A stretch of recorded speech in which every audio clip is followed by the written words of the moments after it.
Last time it was a Coca-Cola in the hand, and now it's spotlight. All right, here we go. So, Coach, a lot of movement with your front. How difficult is that to teach and to keep guys from getting out of position, maybe showing too much movement? Oh, that's a good question. And obviously, it's the DNA of what we do. So day one, we're moving, we're pinching, we're looping, and such. So a lot of our drill work, pertains to that. And that way, the guys get comfortable, and they have aiming points that they're looking to get to.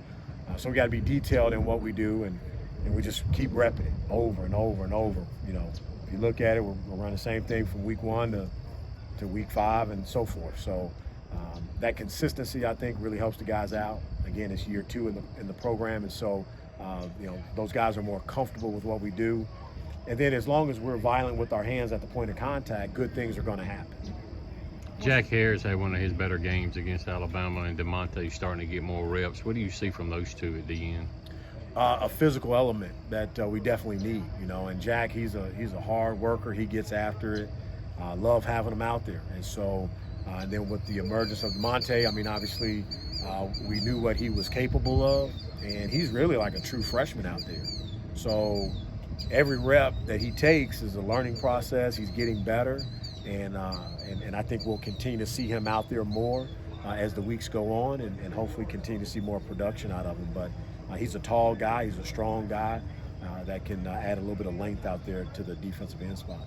With Jack Harris, where have you guys seen him maybe grow the most this past 4 weeks to earn that big snap increase against Alabama? Really, his consistency and his confidence, and Jack's a guy that he wants to do right every play and every step. He wants everything to be perfect, and so sometimes you got to tell him, hey, it may not look pretty, just we got to get it done. And so he's playing with a lot more confidence. Obviously, being in the second year of it, he understands what we're asking him to do, and he loves the game. So he just he'll run through a wall, and that's what he tries to do on every snap. So that's why you got to love him, and you see him out there on the special teams, and that's what he tries to do. He gives it, every ounce that he's got in his body, he puts it out there on the field. Peter Clarkley said on Tuesday, that Mike Wright, the dual threat quarterback, would start in favor of Kenny Seals. How does that change maybe the game plan for the defensive line when you have a guy that is a threat to run as well as pass?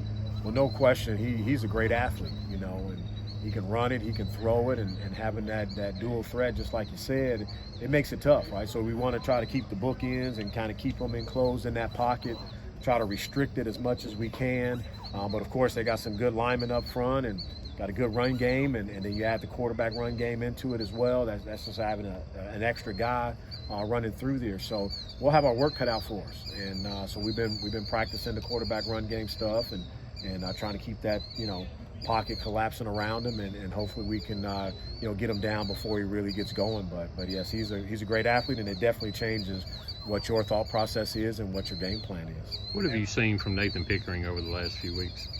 More confidence, and he's his whole being has really changed over the course of really the last maybe 3 or 4 games, and I think he's having more fun out there. He's understanding what his role is, and he's getting a chance to make some plays, and so he's more confident. He's playing with low pad level. He's an athlete all the way back from when he was in high school. So what you got there. It's just that consistency that he's now bringing to the table, and that energy and effort of that passion and love for the game. You can obviously see it showing up on game day.